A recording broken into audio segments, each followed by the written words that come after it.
Mike Dawes, born in England in 1944, at one time ran a company called Graham Trout Flies of Herfordshire. Now, I couldn't dig up much more information about Mike, but we do know he published 2 fly tying books. The first one he published in 1985 called the Flytier's Manual, both in a paperback and hardback.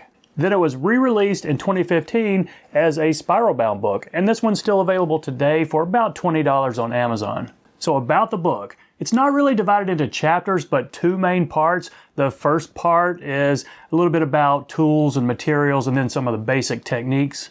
And this whole section, it's really pretty sparse, even by 1985 standards. It's only about a dozen pages, and it looks like he kind of put this in as an afterthought.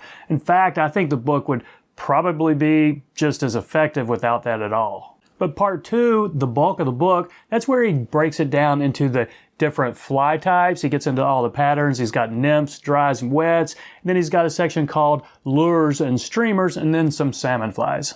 And I counted about 225 patterns in this section, so there is a good bit to digest. And each entry has a picture, it's got the recipe, and maybe some basic tying instructions, and then just a little bit of history, I guess, if he knew the history of that pattern.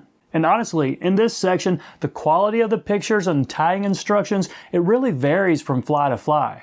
Some of the patterns have decent half or full page pictures, some of them are about a third of the page, and then some of them are really just thumbnails. And of all of these sections, I think what he did on salmon flies, that's probably the most well put together part of it. So okay, as a lot of y'all know, I really only review books on here that I'm going to recommend, so I'm kind of reviewing this one with a little bit of trepidation, as I'm not wholeheartedly and fully recommending this book, but let me tell you who I think this book may or may not be for. If you're a brand new tyer looking for your first book, this is not it. There are far better choices out there. And if you're a seasoned tyer, maybe looking for some advanced techniques and tips, well, this book's not really for you either. But for anybody with an interest in British flies, you'll find a lot of them in here. Or if you're just a total fly tying nerd like me who likes to see patterns you might not have ever heard of, well, you're going to find a lot of those in here too. And that's not because they're new flies. Really, it's to the contrary. There are a lot of old patterns in here that at one time or one place may have been popular, but are largely forgotten now. I mean, if you're not from Norway, have you ever heard of the Ver and Minken, which translates to worse than a mink? Now, I'm sure Barry or Clark knows who Erling Sand is,